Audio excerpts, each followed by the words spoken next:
You're listening to the Grassroots Network podcast, exclusively on the Pod Station. Get social at the Grassroots Network on Instagram, Twitter, and Facebook. Welcome to the Grassroots Network podcast. Today I'm joined by Chris Marshall, a grassroots coach. Chris stepped up to coach his son's under-7s team at the beginning of the season.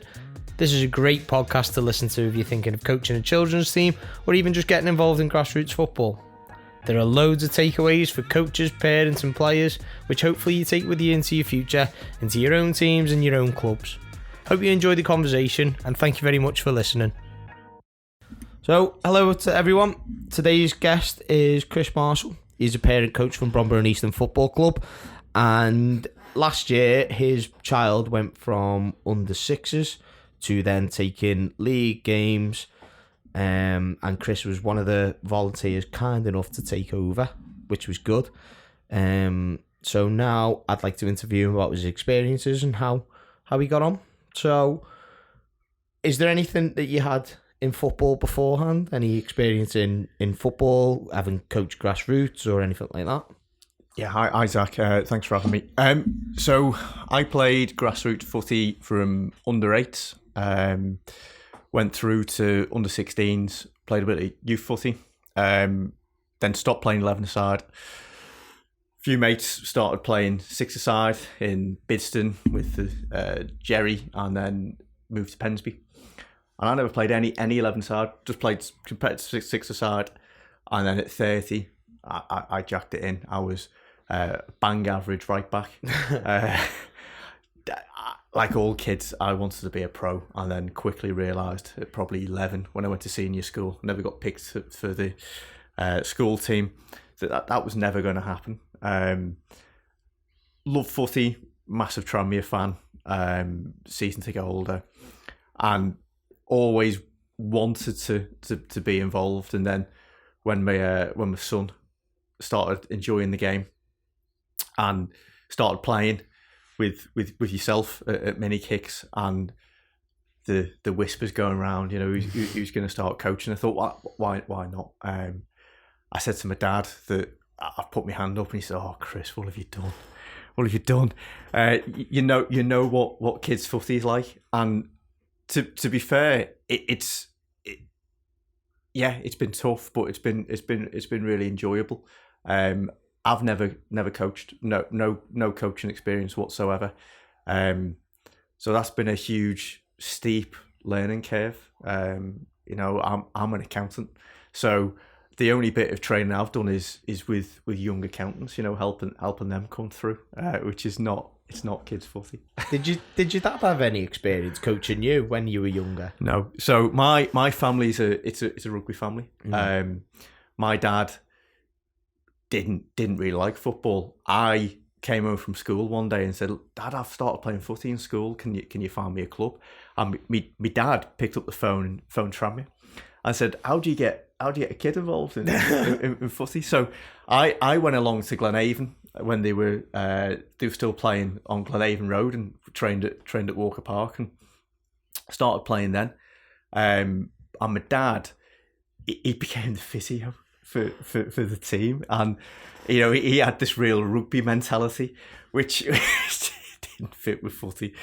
But but he never missed a game, Zach. He came and watched every game I played, every training session. He was always there, and I want to do that for William, and I'm going to be there anyway. So I may as well get involved. That was my mentality with it. I think that helps a lot of the time. That when we approach coaches, we say to them, "You're going to be here anyway, so you might as well take it. You might as well take it that little bit of experience." Because when I've messaged coaches and we've talked about taking over teams, it's one of them where you're like, I think this will benefit you outside of your family because you have an impact on other kids as well. It's a massive impact. So what was it like to volunteer, and how's the experience been so far? What was it like to volunteer? So, right, daunting. So we're obviously the under sevens who have been affected by COVID. So our mini kick sessions, a lot of them were called off last season, and our transition through to teams probably wasn't great. I think the club absolutely admit that. So there's 4 of us at Bromborough Eastham's age group, and it was kind of, here's a WhatsApp group. There's a bunch of parents. You sort your training sessions out and crack on. So my first session, the club have got a coaching mentor, Ian. Ian comes along, and I had it in my head that I planned a session. I planned a session pretty much what you'd run, Zach, and did a proper session plan. Sent it to Ian. He critiqued it rightly, and then came along, and I wanted to run the session. I had it in my head that Ian can be there and watch, but I want to run the session. I quickly realised that the kids weren't listening at all.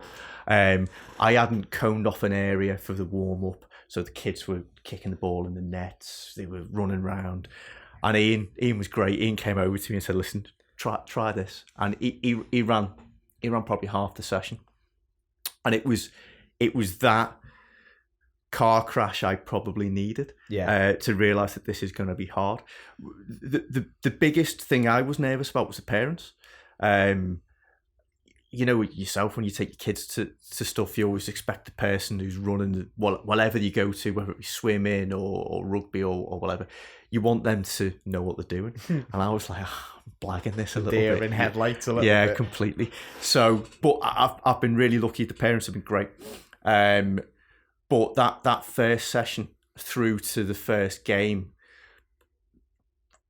me and Billy, who we run the teams with me, we kind of were almost making it up as we went along. And then we got to our first game, and we got battered, absolutely destroyed. Got beat 13-1. I think it was 5-0 after 5 minutes.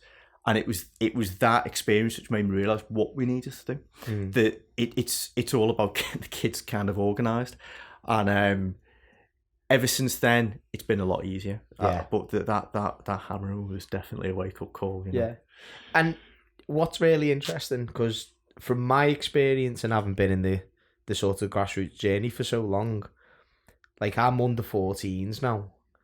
I've always said if I were to go back to that age group, I'd do things so much differently. And obviously hindsight's a wonderful thing, but for you guys, figuring out as you go, you're on the same journey as a lot of other people. And like you said, that first training session, it was very daunting, but like, how do you feel now taking a session? Surely there's that little bit more confidence. Oh yeah, it's little things, and the playmaker course the FA do is also really good. It's small things like when the kids come into the session, how do you greet them? You know, you're talking. We've got a really young team, so most of the kids now are still 6. We've got a lot of August birthdays, and they are little kids. They're not like 13, 14-year-olds. So when they come in, it's just talking to them like the kids, and that was a wake up call as well. You know, how do you get a session which is fun, involving, not getting them doing line drills and shooting practice. It's not about that. It's about finding a fun drill which incorporates football skills, but which they want to do. You know, like one warm up drill we do, and the kids absolutely love it. It's something you do. That's Spider-Man game where you're getting the kids to you've got 2 kids with bibs, and they're trying to web the balls, you know, and the skills that the lads who have got the ball, they're learning movement, turns, running with the ball, discipline, because they can't go outside the cones. You go outside the cones, you put the ball on the head. And the lads who've got the bibs, they're having a great time. Oh yeah, they're loving it, aren't they? Yeah, 100%. Yeah, they all want to be Spider-Man. Yeah, of course they do. You know, and I think going into this, Zach, it was you think, I'm a football coach now. You know, I want to teach them football skills. It's teaching them football skills, but in a really, really fun way, where they come to a session and they don't just want to play a game. Because initially, every session we did, they all, when's the game? When's the game? It's less about that now, because we're doing fun games to build up to the game at the end. So, yeah, the sessions now are a lot easier. I've got a lot more drills now where we can mix it up a lot more. Worst thing I found is kids standing around. Yes. You know, waiting to do something. Yeah, it's not great. I mean, obviously the FA have a big ball rolling time, which I'd encourage anyone to get involved with and practice in their sessions. Yeah, definitely. Yeah. So, is there any specific advice you'd give to new coaches before they started the role? Like, obviously, when we, I think it was a good few months ago when we were enrolling the next generation of coaches for Bromborough and Eastham, we sat down with them, and in that sort of environment, we gave them the realities of what it was like to run a team and what it was like to do stuff. So, is it, from your experience coming through, obviously this time a lot of the parents have had a lot more time to prepare, and we've gotten them slowly involved in sessions, but you were just thrown into it. We were. I think the important thing is you've got to understand what you get yourself into. This is, you're running a session during the week, you're running a game. The admin behind it, when you start, it's super admin heavy. Trying to get the kids enrolled, getting the fan numbers, get the parents to get the fan numbers, getting the photo taken for the league registration. Yeah. You know, it's all stuff, and getting them set up for payments. To how do you arrange a game? You know, how do you contact another manager, get a game arranged? How do you set the pitch up? You know, we it's loads and loads of small things. Game day starts for me at 8:45. You get down there, you've got to set the pitch up. I've got the parents involved now. The parents set the respect barrier up for me. They set the goals up. It's one less thing to worry about. One thing I'd say is you do see it in other teams where the coach is almost separate to the parents. If you can get the parents involved as much as you can, one, they're less likely to have that opinion and you know, not cause trouble, but they can talk to the coach. They're not just talking among themselves. They can talk to me if they've got an issue. It's great. You can get a lot of help on match day, where setting a pitch up takes 15 minutes. That's 15 minutes of not being with the kids. So small things like that. Talk to other coaches. We've got there's 4 of us in the under 7s. We've got a WhatsApp group. We talk. I see them down here at Vauxhall's on your sessions. Talk through session plans. If you're unsure, ask. Bromborough and Eastham have got, you know, it's a great setup, and you can ask questions. There's no question too stupid, you know. Ask. Well, even having, like, a lot of clubs don't have it, but even just having a coach mentor is a massive help. I mean, we're obviously a third party provider in Peninsular Football for Bromborough and Eastham Football Club, but for a lot of football clubs, a coach mentor is an absolutely essential part of a committee. Like, you just having that one person as an under 7s coach to go and speak to, like, Ian's role and responsibilities of putting sessions on for people to do. Like, I haven't really talked much about it to Reece in our interview, but has he had a big input into how you've done stuff? So, yeah, at first, we can run things by Ian. I think it's a role which can grow. I think we can do more with it. I think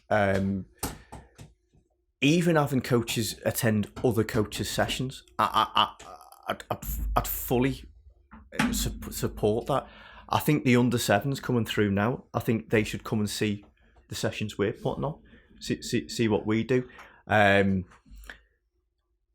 I think teachers do it all the time, don't they? They have that critical feedback. I think it's really, really important to have someone watch your session and say, do you know what, Chris, you could do that better, or why don't you do this? I know we've spoke about it, Zach, where you give me session plans, and watching you do a session, it's lovely to see my son do a session where I'm not running it. Yes. It's lovely being able to watch him, but just thinking, oh, do you know what? That's a great idea for a session.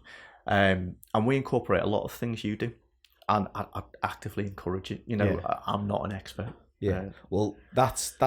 I'll pick up on that little thing what you've just said about other people coaching your child, because as a lot of time as a parent coach, you have to concentrate on that entire team. And I bet you any money, not that you do it purposely, but William's the first person to be sort of subbed off. He's the first person that you don't really give not that finite amount of attention to, but he's the one that doesn't really benefit from you coaching him because you're trying to coach other kids. You're completely overcritical to your own son. Yes, absolutely. And sometimes harshly. My lad, he's super competitive, super emotional. He's 7.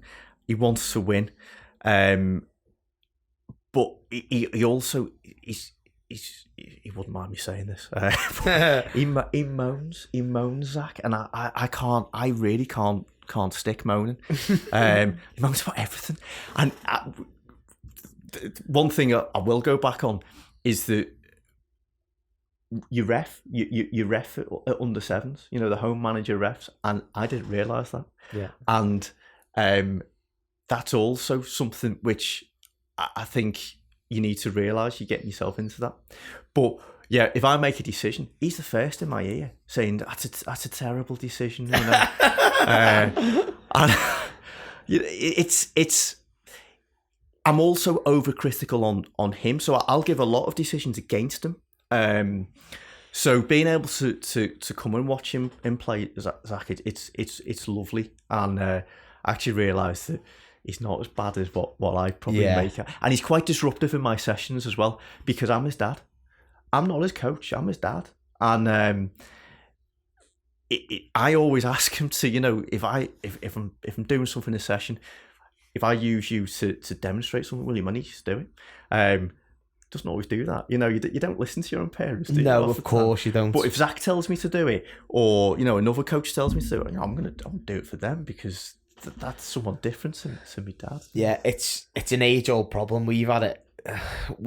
My company does a lot of one-to-ones, and one of the biggest questions is, why don't you just take him to the park and do this, that, and the other?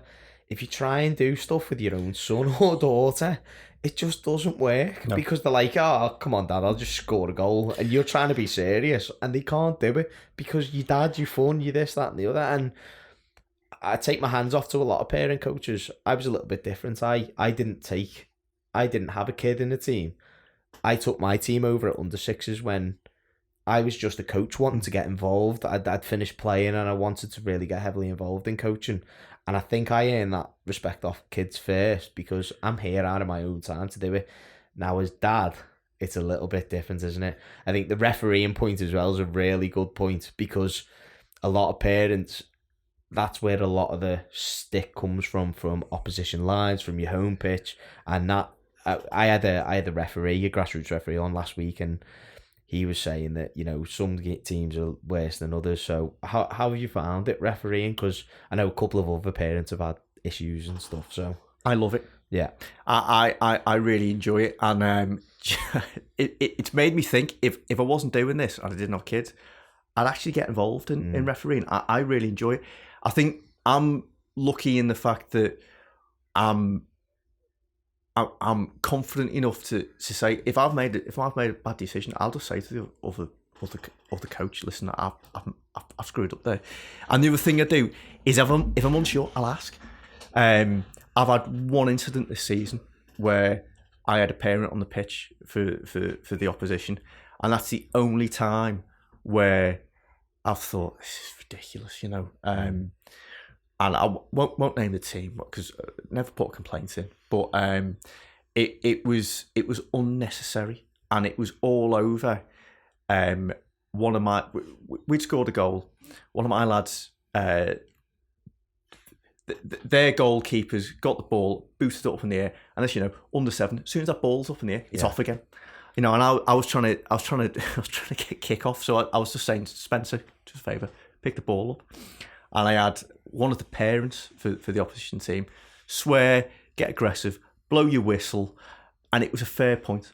It was completely right what you're saying, but the way he said it was ridiculous. Yeah, there's kids around. All my lads looked and thought, why is he swearing? Next thing he's on the pitch. I can't. It's unnatural for kids as well who've been through that scenario so many times. Yeah, it's horrible. They don't want to see that. We promote as a club. We're a family club. If any of my parents did that, I'd have a word straight away. So yeah, that's the only time this season, touch wood, that I've had a situation which wasn't nice. The rest of the time, all the coaches have been great. I've made some right clangers, but I've enjoyed being on the pitch. Yeah. My William, my son, he plays rugby, and at under 7s, it's non-competitive like football, but they don't keep score, and both coaches are on the pitch at the same time. Oh, that's good. That's an interesting idea. Which is brilliant. Because the game gets stopped and there's coaching opportunities all the time. And I'd encourage that at football. I think under 7s, it's too young for any form of competitiveness. I wouldn't even keep score at this age.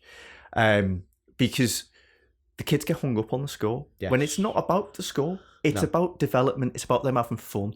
There's no point of having non-competitive leagues when you keep in score. I understand why they do it, because the leagues are ranked, but I think you could probably do it in a better way. And I know we'll come on to that later, but I've loved reffing in answer to your question. Yeah. Well, even I think going on to that point, I think at 5-a-side, there's absolutely no need for it, because kids they're finding their way through the game. They're trying to make their own decisions. They're trying to come to a point where they're figuring out what they need to do and what kind of decisions they need to make. A 7-a-side and 9-a-side, I think there's a cause for it, definitely, because obviously your first season at competitive football comes at your second year 9-a-side. But 5-a-side, you just need to let them play. You want the kids to make mistakes. Oh, absolutely, so they learn from it. 100%. Yeah. If they make a mistake and the goal's conceded, you can start to see their head goes down straight away. And it's not about... You want them to try things. This isn't win at all costs. And one thing which changed massively from when I played under 8s, I started. It was 11-a-side straight away. It was competitive. Offsides, ridiculous. Where these small-sided games, where the retreat rule's fantastic, small pitches, every member of the team has got to play at least 20 minutes. It's great. It really is. You see certain teams who take it a bit more seriously, but as far as I'm concerned, we've got the way Bromborough and Eastham do it, where kids aren't ranked on ability. I know that's a big discussion point with some coaches, but at first I was like, oh, this is hard.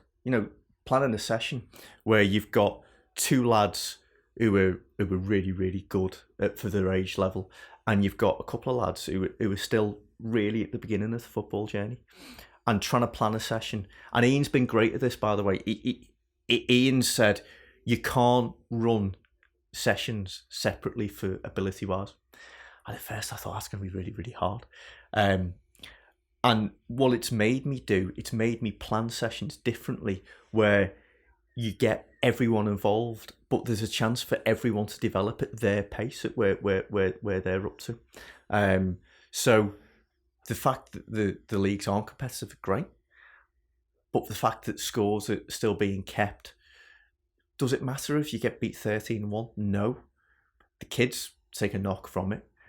But what I've learned quickly is that the kids quickly forget. Yeah, they bounce back really quickly, Massively, don't they? yeah. As a coach, by Saturday afternoon it is, yeah. As a coach, days you think about it a lot, yeah. But it doesn't matter, and you've got to get in that mindset that none of this matters. It's kids' footy, and it's all about the kids having fun. We've got 2 Georges, but one of the Georges that he brings cakes at the end of every game. As soon as them cakes are out, they don't care about the score. They've got cakes on the go. Yeah, absolutely. It's on to the next one, isn't it? Yeah, massively, yeah.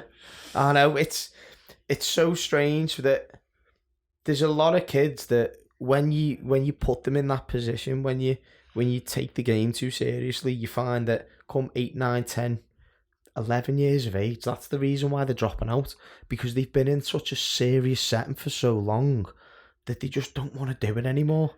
And it's not fair on them, because we lose a lot of good kids for that reason, because parents are too hard, coaches are too hard, the environment's not right, and it's not fair on them, because we lose a lot of good kids. And just taking your time, being patient, and I mean at under 5s, under 6s, 7s, 8s, 9s, probably up to your first year in 9-a-side, it shouldn't be taken seriously at all.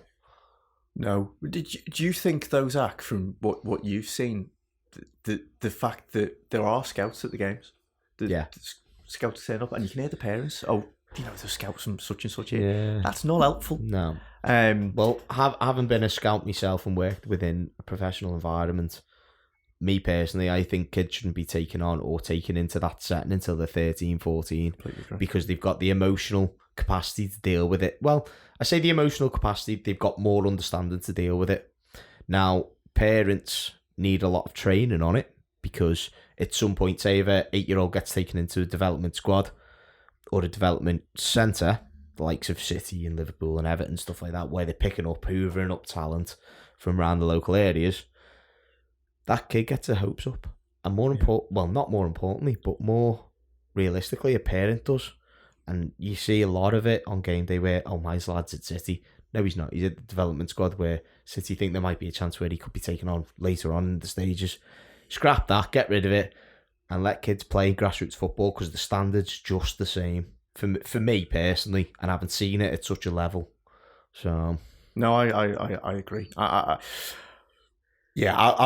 work with people who have kids in academies, inverted commas, and the fact that they can, it's a week by week thing at under 7s, under 8s. Yeah. It's just not fair. It's and the kids, all the kids want to do at this age, because they idolise the Premier League players. All they want to be is footy players, and that they think that if they get an academy, I'm there. But yeah, I mean, funnily enough, saying that about Premier League scouts, the Tony who does the Liverpool scouting for the Wirral, he was in mini kicks about 2 or 3 weeks ago, looking at kids, saying, "Is there anyone I should be looking at?" And I went, "Not really, mate." I mean, from a personal stand view, I think kids should be taken on a lot later on, where they've got the emotional capacity and they've got the parents sort of teaching along their grass journey route, to say, okay, we go in with expectations and realism. Obviously, every parent's not going to do that, but the kids kind of got an idea of, okay, well, I might not make it here. I mean, I'll give you one example. We were up at Alsager a couple of weeks ago. We played Kidsgrove. One of my lads got picked up by Stoke, and he went into their development squad. 6-7 weeks he was there, and his dad was saying, look, take this for what it is. Yeah. Take it for the improved training, the opportunity to play with better players.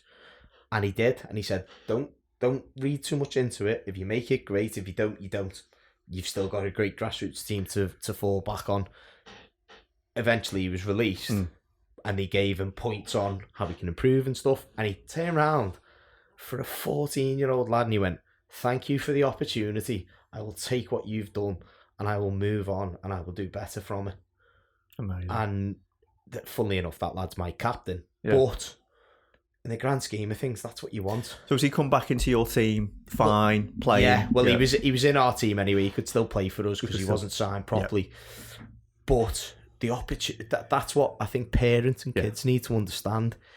When they go to trial days, when they go to these, that and the other, as much as I don't agree with it, take it for what it is. You take it for an opportunity to play with better players, improve your own skills, and then a parent needs to manage expectation. And I feel like a lot of parents don't do that. Funnily enough, I was talking to a parent from Bromborough Eastham the other day saying, oh yeah, there was a scout around here looking at my lad and he asked for my number. Well, that's all well and good, but don't get your kids' hopes up. Manage expectation, be reasonable with it, and you need to have that serious conversation. Obviously, it might not lead to anything, but there needs to be okay, until you actually get invited down to go anything. When that happens, it needs to be, you need to do this. You need to take this for what it is. This isn't meaning you're going to go and play for Everton. This isn't meaning you're going to go play for Liverpool. What it is it's an opportunity to go and play with better players. Enjoy the coaching sessions because you have professional coaches giving you sessions and pointers and coaching tips. And I think if a lot of kids did that and a lot of parents did that, it makes life a lot easier. But I think a lot of parents like that stature. They like to live through their children. It's hard. I can imagine.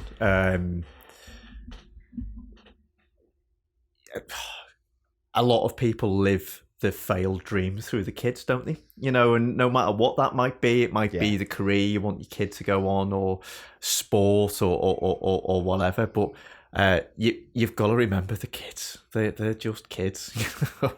What do kids want? They just want to have fun. They're not bothered. I mean, don't get me wrong. When we were coming through, there were some kids you could look at and you were like, yeah, you're probably going to be a footballer. And there's about 2 or 3 now that we played through the leagues and stuff where you're like, yeah. And obviously there's 2 distinct ones that come to mind where they're at Liverpool now and they're probably tipped for great things at 14s and 15s. And you're like, yeah. But doesn't mean they're going to achieve it, though. Oh, absolutely not. I went to school with a guy who was a trammer, but the big thing he had England under 15 trials, and it was made a massive thing in the school. You know, he was up in assembly, and Alan was always known as the footy player. You know, Alan's going to make it pro. Alan never made it pro. You know, no one in my age group then made it pro. So. Just enjoy your footy. Oh, yeah. I mean, there's lads now who I played with where I was, and they're fantastic football players. And they're playing like Saturday Cheshire League, or they're playing West Cheshire League.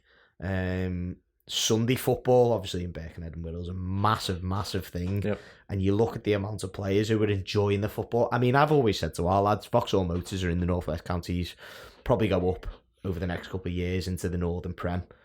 Semi-pro footballers can earn up to 8,000, 10,000 a year. Go and do it. Yeah, and you're still involved in the game. Stay on that pathway. Yeah. Like, you look at, okay, here's a great example. Craig Kearns plays for Vauxhall Motors now. He's at Runcorn Town for years. I think he'd been higher up. Tranmere Rovers were after him for years. It's like Elliot Nevitt. Yeah. But Tranmere Rovers were after Craig for years. And he kept on knocking them back because he said, what's the point in leaving? I think he's an engineer. 50 grand a year job, and then go and making 12, 13 grand on the side playing non-league footy. Yet you want me to take $1,000 a week and come and play for you? Yeah, okay, I'm a footballer, but you've got to have, again, realism, expectations being managed. And you see that through a lot of non-league. I mean, I managed West Cheshire One Football and coach West Cheshire One Football, and the amount of talented players you see, it's unreal. And you think, I wish I could do half of what you do with a footy. Yeah, it's bonkers. But those kids who go through that journey, those are the ones who love football that much and probably had very good coaches to say, look, you just need to keep enjoying it. You just need to keep enjoying it and doing this, and this. And they've stayed in. And then the ones who have been pushed and trial days and this, that and the other, and Wirral schoolboys and Cheshire schoolboys and stuff, it's like 13, 14, they're burnt out. And they're like, I don't want to play footy anymore. Yeah, you've got to play it for the love of the game. I think anything. If you do it because you're being forced to do it, you're never going to enjoy it. No, it's. I mean, how many people are in jobs that they don't enjoy? And a lot of people forget that. Yeah. Kids just want to do what they enjoy. Yeah, Zach, if you can get up in the morning and you do something you like, and I think the same with jobs, if you do something you enjoy, you would be successful at it. I mean, I sit in a very good position. I was a gas engineer before I was a football coach when I was 21, 22, 23. When I was 26, 27, obviously I left. I did one-to-one coaching and footy camps and stuff like that. And this is my full-time career now. And a lot of people say to me, "Oh, you're tired." Yeah, I'm tired. But I would not change my career for anything. I've just spent today on a football camp. 20 degree heat with a load of kids who were brilliant, playing footy all day, coaching them. I honestly couldn't do any better. I really couldn't. My family's happy, I'm happy.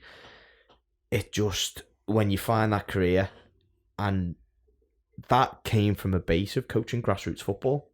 Just as a 21-year-old taking a chance on an under-6s team, a guy called John Lear, who asked me to come along because he was friends with my roommate at the time, my cousin who was my roommate, and said, "You don't know anyone who's a footy coach, do you?" And I'd just finished and I'd done coaching badges and qualifications, and he was like, "Yeah, Zach's a coach. He'll come and do it."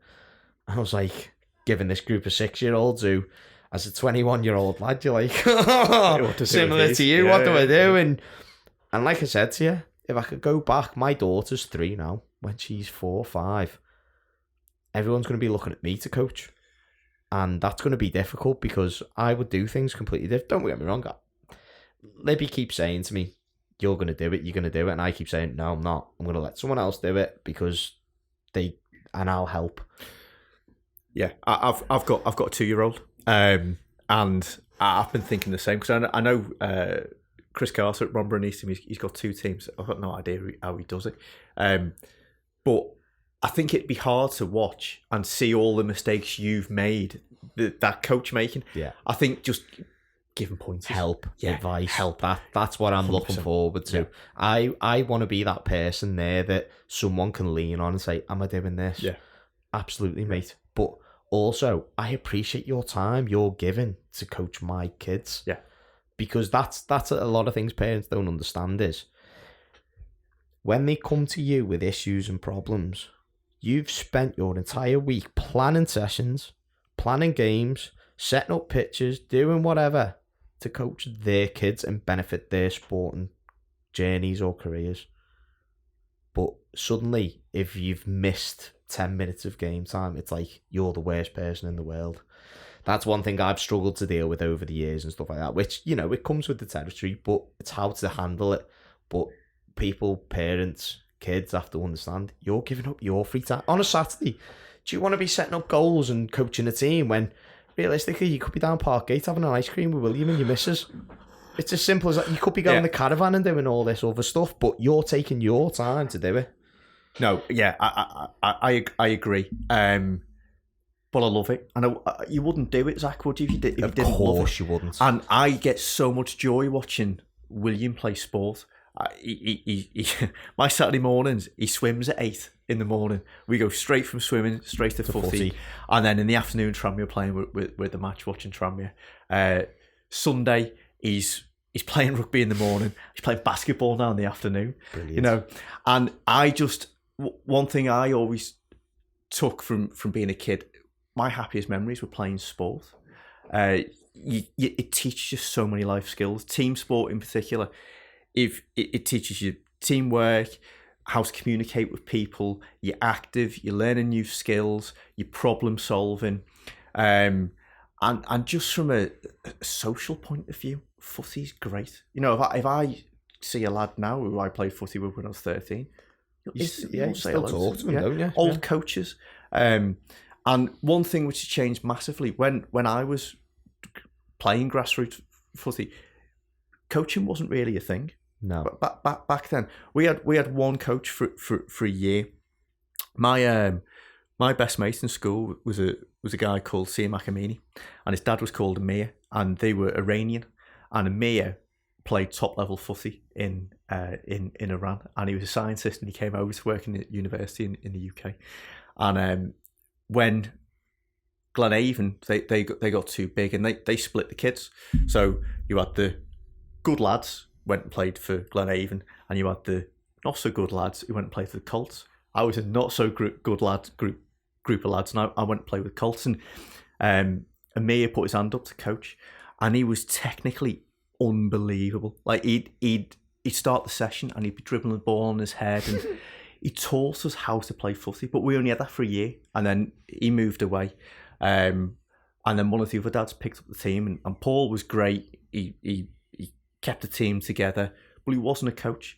So we'd train on a Thursday, and it was games basically. It was just five-a-side, and then on a Sunday we'd play, and we weren't very good, but we were never coached. And seeing how it is now, it's a lot more about development now and skills and teaching the kids the game, which is massive. It's so much better. There's a lot more awareness Yeah. for coaches, isn't there? Yeah. I mean, parents who take that role and responsibility on of being a coach, there's that many resources out there. I mean, like you said before, I give you session plans.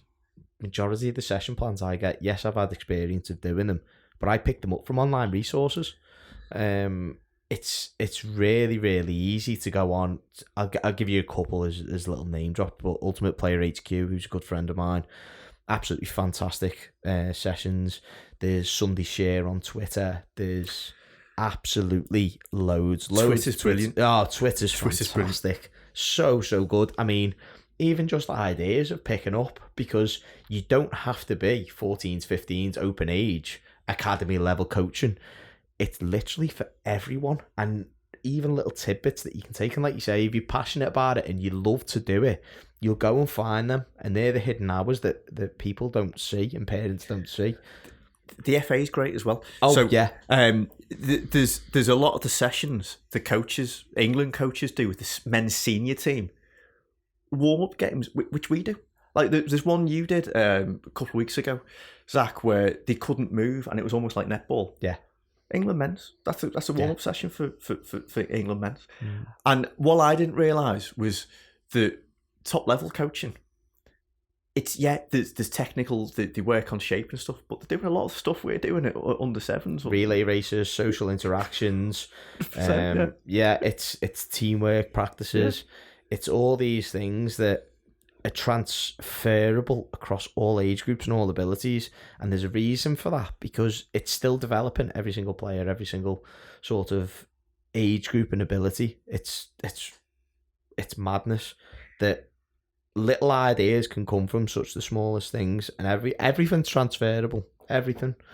So yeah. But getting back onto your team, what ambitions, because being part of the Bromborough Eastham umbrella and being part of a family club, what are your ambitions for your team? Is there anything you're aiming for?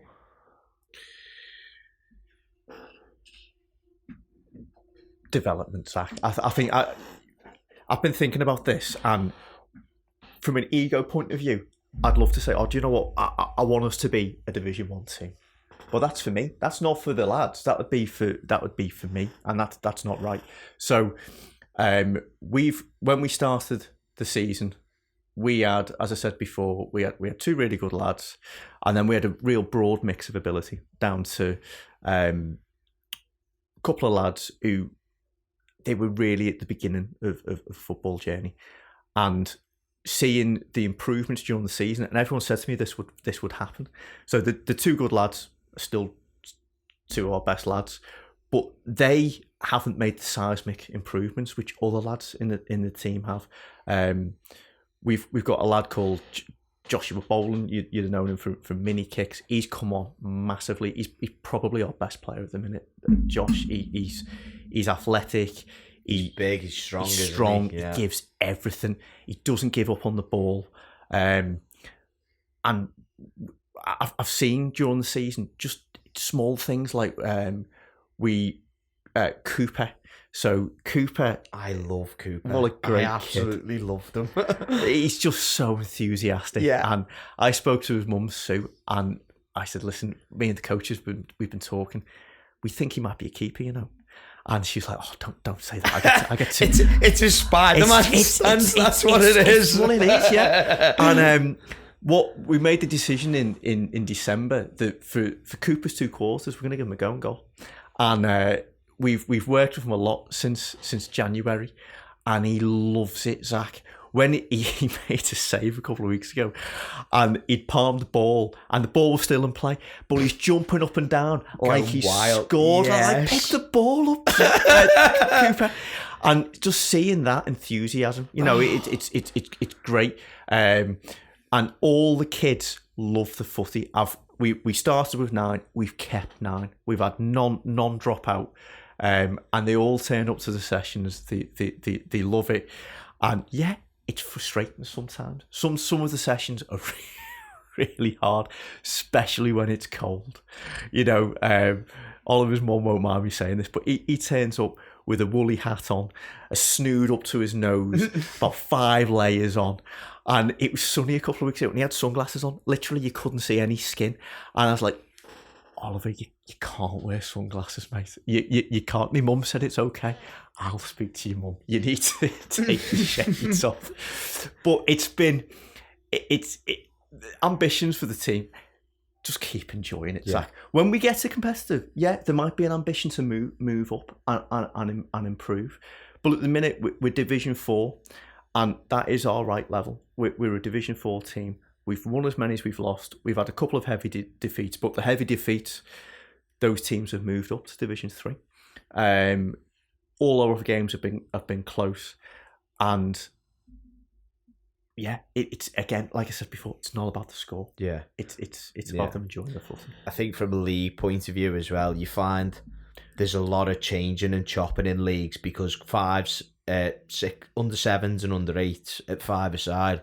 It's still distinguishing which team should be wearing matching ability, and that's a good thing that the league do. It is. Although the scores aren't recorded, you still know them. But having them teams being able to move up and people finding the level, because it's not so much about finding the level, but it's also making it enjoyable for the kids. Yeah. We never had a seeding day this year. There was no seeding day. So I think there's a lot of teams in the wrong division. I saw on the under 7s WhatsApp group before there was teams in Division 2 who were almost begging to be moved down because they're getting battered every week. Yeah. There's a team in Division 4, Asheville. Coach, he's great. They're a great bunch of lads as well, and they're too good for Division 4.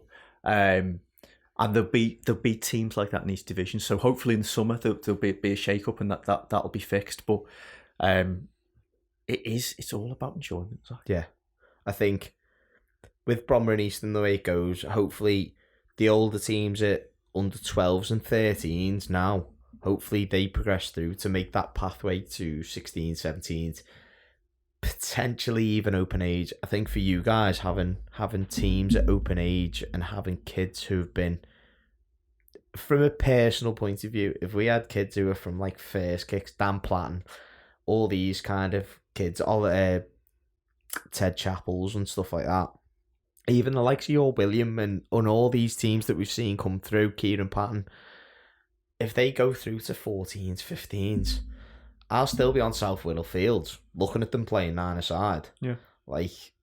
And that'll be a proud moment for us, but for you as a coach who spend week in, week out with them, it's even better. It's nice seeing you stand on the sideline, though, Zach, because you've seen them. So William started at LSC with Eamon, and he was 5, and that was the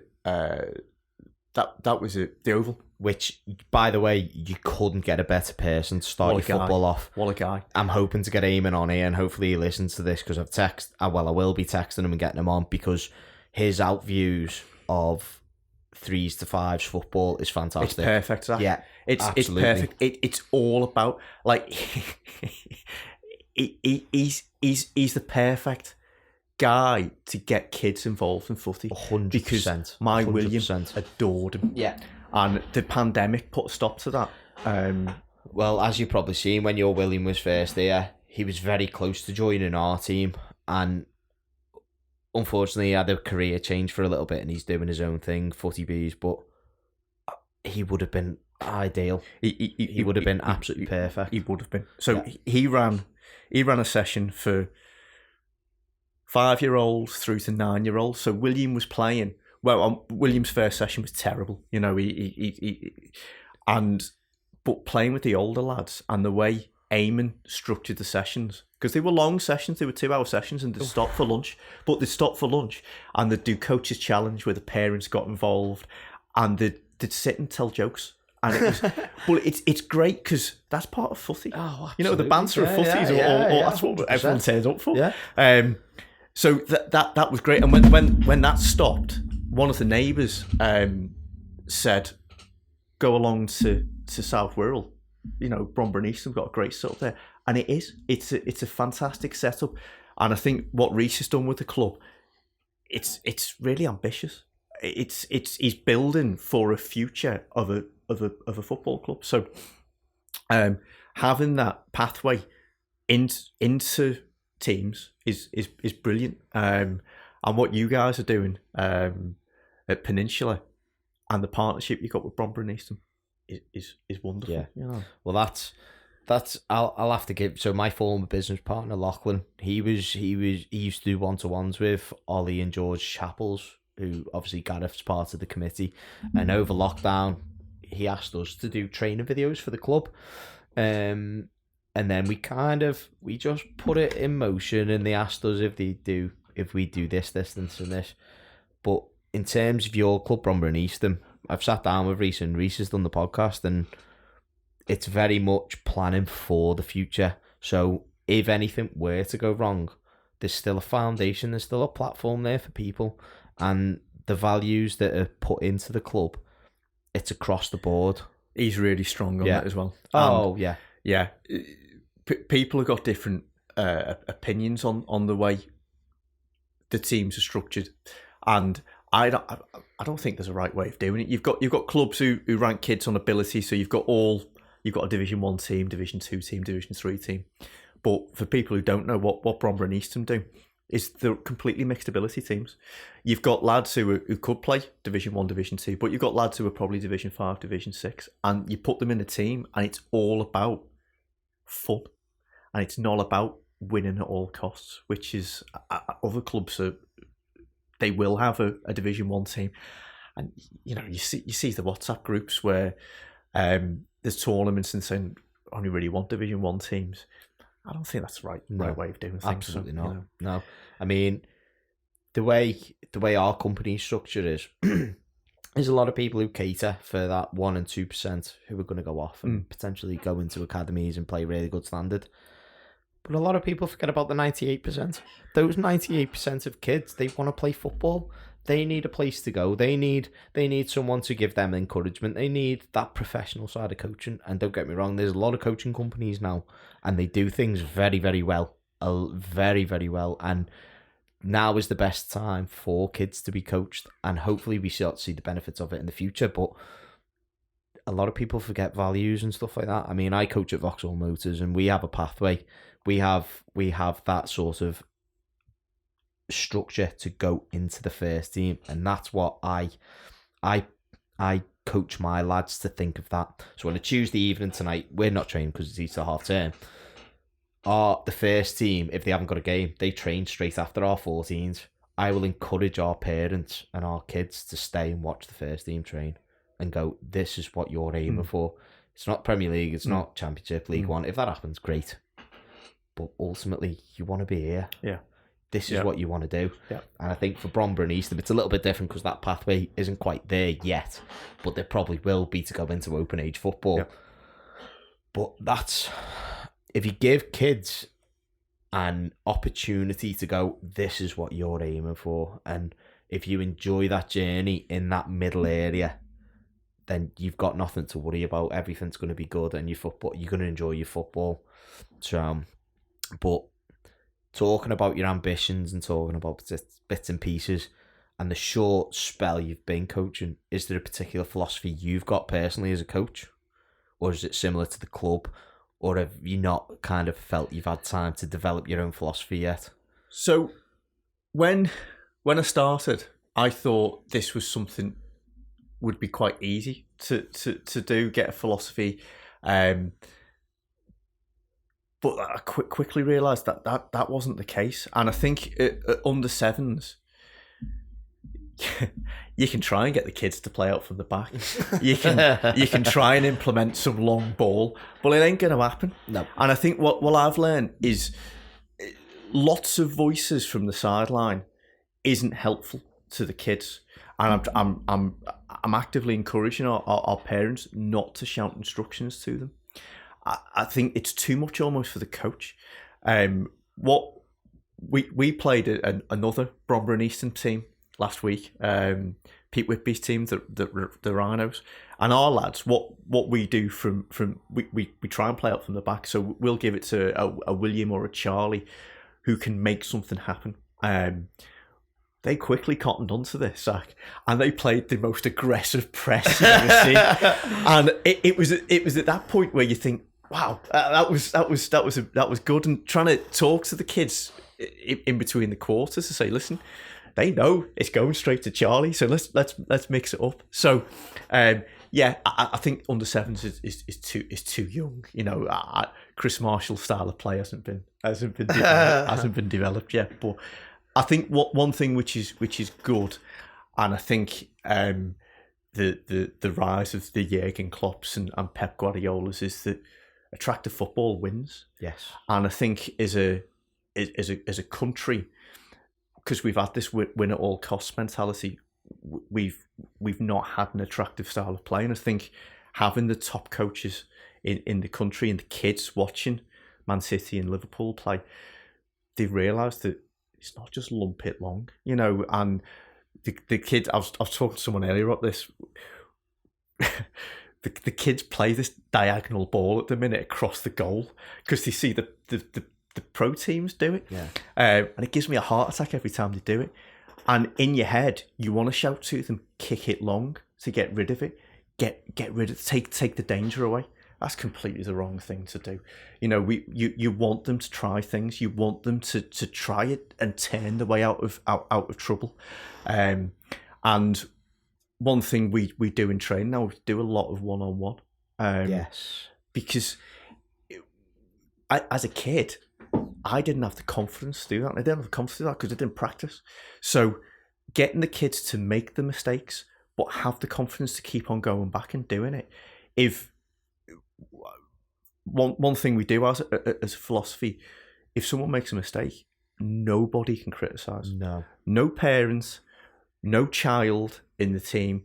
At least they've tried. And there's no one to blame for a goal. And it's all about try it again. Yeah, it didn't work this time. And sometimes the pass is the better option. But we want the kids to have the feet at the ball, the confidence to be on the ball.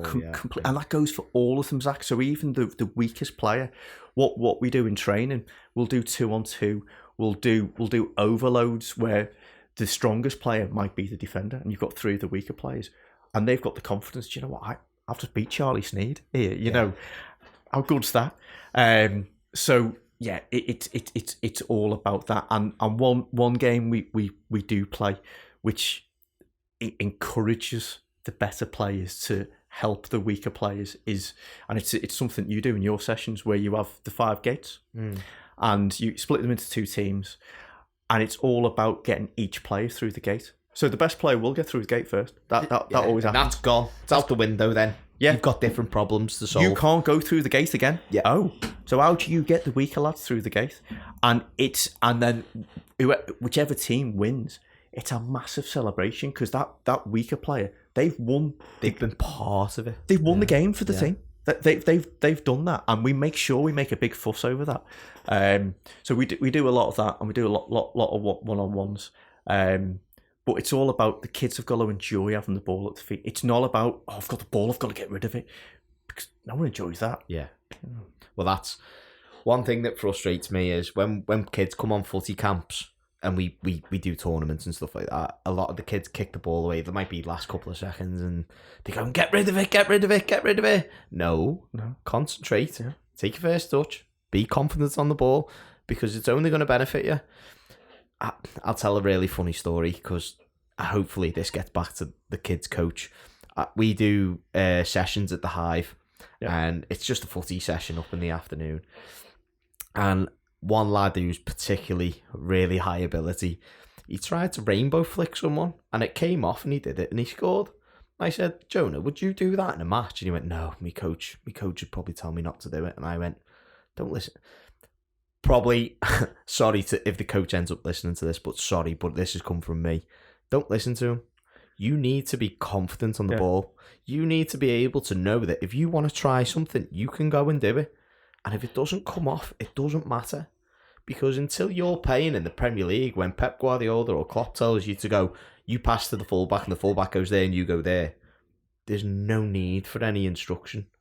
There's basic instruction, obviously, but kids who are confident. We had Ray Redmond do our CPD event a couple of weeks ago, and Everton development coach, he talked about how 1v1s and 2v2s have been neglected in this country for so long, and it was such a joy to have a refreshing take on.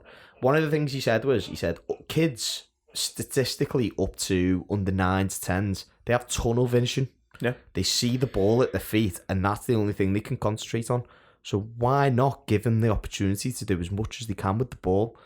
When they get to 13, 14, that's the reason why. That's probably when they can be passing.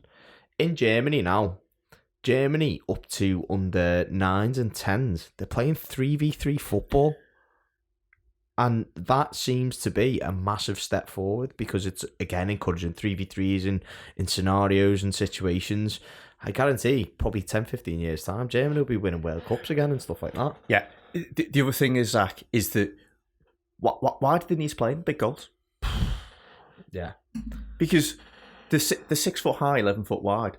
The kids can't reach the bar. So, and no one wants to be a keeper at this age. No. So, if you play 3v3, and you can have multiple games of 3v3, small goals, so you can't shoot from miles away. It's not about the biggest kid winning all the time. Physicality, yeah. It's all about touches of the ball. It's not about who's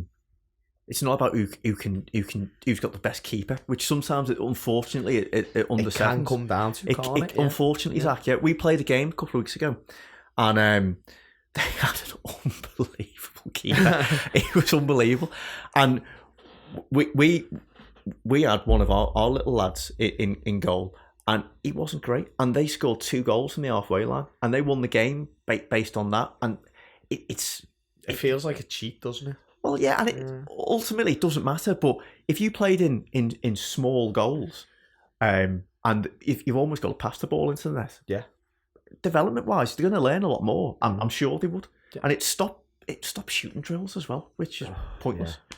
We've had conversations about this before. Line drills. I mean, even the word drills just winds me up. Practices. It's practices, not drills. But line drills, there can be some positives within a small group setting and with nice weather. But majority of the time, it just does players no good. And it's unrealistic.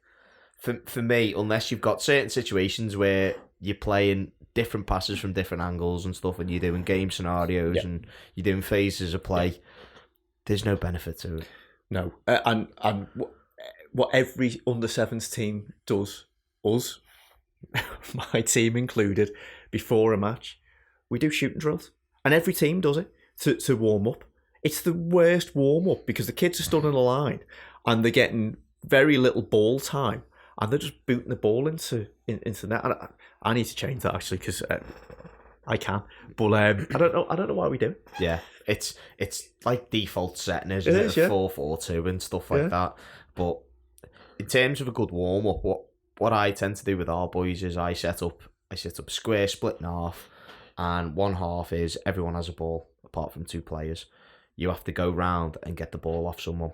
Really easy, really simple. Encourages lots of touches, everything like that. Everyone's on the ball, and it just makes everyone get involved very much quickly. It initiates communication early. It initiates touches of the ball early, and for 6s and 7s, it's a fantastic practice, and it gets confidence up as well.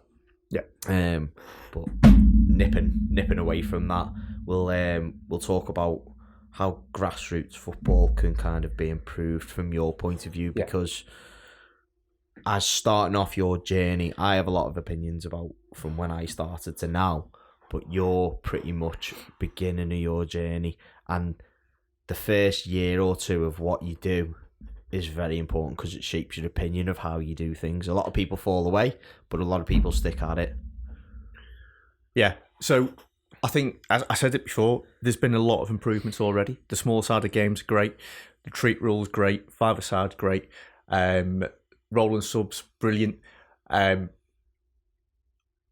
wouldn't keep score. I'd encourage more coaching opportunities. Both coaches on the pitch. That's a really good idea. I like that. I think if you bring both coaches on the pitch and almost they ref the game together, and it's all about and you've got to be careful with this because the two coaches got the same mentality, but having the opportunity to at the end of each quarter coach instead of how do we win this game.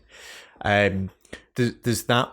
I think I don't understand why grassroots footies are winter game. I really don't, Zach, because the standard of the pitches, there's not enough 4G pitches. If you're a club lucky enough to have a 4G pitch, brilliant. It must be great. We're not. We play on grass, and from November through to February, a lot of games are called off. This time of the year, the pitches are hard and bobbly because they've been played on during the winter. I'd start the season in March. And I'd end it in October because, fine, you got summer holidays where kids would be away, but there'd be a lot more footy played. Yes. Because you're not going to get a lot more 4G pitches, and having games called off, it's pointless. Now, you consider the amount of money in the Premier League to be able to do that as well. Now, Wirral have just had 2 approved, so I think they've had one at Bidston, and I think the other one was at Woodchurch, an extra one where the running track is. Still not enough. No. All the money which gets allocated to grassroots footy, I'm not sure where it goes. No one knows where it goes. We've got an honorary member at the FA sat next door at our club. He can't even tell us where. I paid 4 years ago. I paid about £1,600 for my UEFA B licence. You can go to Spain, Wales, everywhere else, Germany, and it's like €400. What are they? Don't mean this to get this kind of way, but what are they doing with the money? And the FA have now centralised all the coaching courses, so it's not Cheshire who picks who goes where. But that's by the by. The local communities can do enough, I think. The state, and don't get me wrong, I prefer to play on grass pitches. Yeah. In Holland, they do exactly that. They play a certain time of the year to get more out of the grass pitches. Yeah. And it just needs to be better. We want to encourage kids to have touches of the ball. We want to encourage technicality. Technical ability. You're not going to get that on rubbish pitches. So when we play on a 4G pitch, it's a decent 4G pitch. Ball moves slower, so the kids get more touches. It's not skidding off them. The bounces, they know where the ball's going to bounce. When they play on grass now, the ball's all over the place. And they're trying to run with it and. It's bobbling all over the place. If you played during the summer, the pitches would be hard, but you could maintain the pitches a lot better than having to play on them during the winter and cutting them all up. And you look at South Wirral now. I was at South Wirral obviously on Saturday, and it looked like carpet. Not so much the 5-a-side pitches, but the 7-a-side pitches on the other side, and the 9-a-side looked fantastic. Yeah. You rewind that 2-3 months ago to January, February. It wasn't great because obviously being there on a Saturday, we went inside with mini kicks, but a lot of games got called off. Yeah. So I think that's one thing. I much prefer, as a coach myself, if we get the opportunity to play on Astro or grass, we take grass because we're quite fortunate here at Vauxhall Motors because our pitches are fantastic.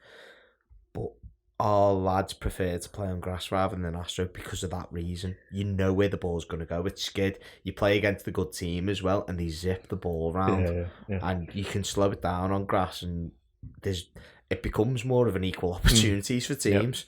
So yeah.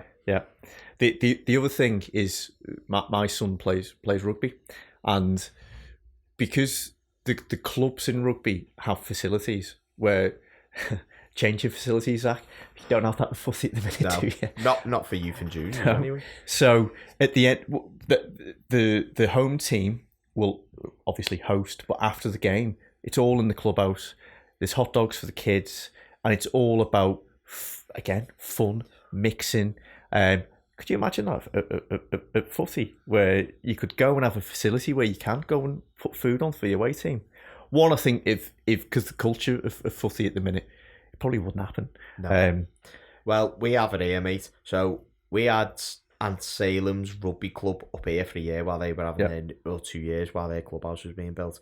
Every Saturday after their rugby games, upstairs up here was heaving, rammed, sponsored tables, food, drinks, bevies, footy on the telly, rugby on the telly, everything. Most of the time when we finished our games here, we went straight upstairs to go and have a laugh with the rugby lads. The first team will play here. We played Macclesfield. Yep. Crowd of 1800. The club was dead come 10 o'clock. No one was in here. On a Saturday, we've had cup finals here. Dead by 6:30. Yeah. Kick off at 3. Dead by 6:30. Yeah. If that was rugby, it wouldn't happen. And that's a culture thing, like you said. Yeah, it's also the you're a club person. So if you play for Anselmians, well, you'll go and support the club. You might play third, but you'll go and watch the first team.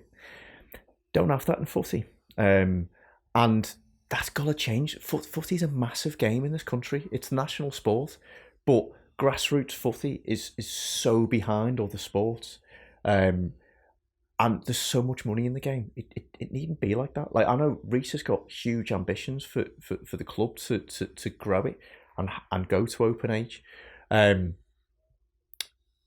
there needs to be more clubs like that because there's long established clubs on the Wirral. Yeah, I mean, one of the ones I look at is you've got West Kirby. West Kirby have so many youth and junior teams, and how many of them go and watch their first team at West Cheshire 1 or 2, whatever they are now. Heswell's the same. Yeah, same. There's so many. We're really lucky here, but none of our youth and junior teams come and watch us play on a Saturday. I mean, I'm a little bit different. I coach the reserves. I've been involved a tiny little bit at the first team. I've coached there for 5-6 years. I come along and our lads come along, but that's because I make them. Yeah. There's very, very little others. And a lot of people need to understand that you can go to Tranmere. Why not pay 20 quid for you and your kid to come here, get a pie, pay for your ticket and support non-league football? And then that filters down into the youth and junior. But not just our club in Vauxhall Motors, but West Kirby, Heswell, Higher Beb have got a senior team. There's loads of them that need that support. Yeah, I think it goes back to, Zach, most people on the Wirral support Liverpool or Everton. And it's all about the two big clubs in Liverpool. I am a Tranmere fan, and the non-league day. Any Tranmere fans listening to this will probably scream at this now. I loved the 3 years we had at non-league because there's no segregation. No, it's fun. The standard's still really good. The standards, I'd say, it's even better with Chesterfield and Wrexham and all that. Now the National League, Stockport, it's flying. Oh yeah, they might as well be in League One at the moment. The way they're playing. Wrexham had 10,000 there yesterday. 10,000, and I'd say the standard's better than League Two. And then the knock-on effect. I live 6 minutes down the road from. I've never come to see Vauxhall's play, Zach. Why? I don't know. Yeah, it's stupid. It's funny because Vauxhall Motors in 2002 got to the FA Cup. I think it was the second or third round proper against QPR. They took 5,000 fans there or thereabouts to QPR. They were playing in the Blue Square Premier on the Tuesday night, and they had 700 fans. Yeah. like, how can that be such a difference? Yeah. But I mean, I've done it. I've gone to Main Road. I've gone to a couple of other clubs. I mean, Sunday League teams, Rivercare, Rock Ferry, the Dock, the Queens. They get higher crowds than North West Counties on Saturday, which, you know, isn't a bad thing. It happens because there's more interest in it. But yeah, I think in terms of benefiting grassroots, if you get these kids involved in the later stages of football and watching what they could be doing. The Premier League isn't the be-all and end-all. No. Championship, League One, No. all these Category 2 and 3 academies, they're not the be-all and end-all. No, and if there's a pathway, Zach, to the first team to play really good quality footy, West Cheshire is good quality. West You know, Cheshire's the brilliant. standard's ridiculous. I was saying right at the beginning of this that I was playing six-a-side, and we had a good team at that six-a-side league until all the West Cheshire lads started turning up. And the ability of them were so much higher. Yeah. And I think kids are going to understand, and this is where rugby's great, because there's a pathway through to the first team in clubs, and it's all about getting the kids at under sevens, it's non-contact, and getting them all the way through to the first team, because there's no academy system. You know, Sale, It's just the pathway. it's like isn't it? under 14s. I think the Premier League clubs can come in and take kids. So it's a pathway. And here at Vauxhall, they've got that. And more clubs need that. And there needs to be a more club mentality. Yeah. Where the kids can go and watch the first team and think, "Oh, I'd love to play." Well, that's transferable from rugby, isn't it? I mean, the like I said, the 2 years we had the rugby here, it was a big eye-opener. A massive eye-opener. And I don't think we've capitalised on that since. You've got great facilities here as well, Zach. You can do it, you know. Yes, yeah, absolutely. I think if the club makes that little push and people more get involved and stuff. But How much is it to come and watch Vauxhall? a fiver. Yeah, a fiver. So it's worth it. Yeah. But yeah, Chris, have you enjoyed yourself? Loved it, yeah. Yeah, brilliant. And to be honest, mate, I think from a new coach's point of view, hopefully if you're starting this journey and if anyone listening is starting it, hopefully you've taken a little bit away from it. So yeah, thank you very much, Chris. Cheers, Zach. Get social at the Grassroots Network on Instagram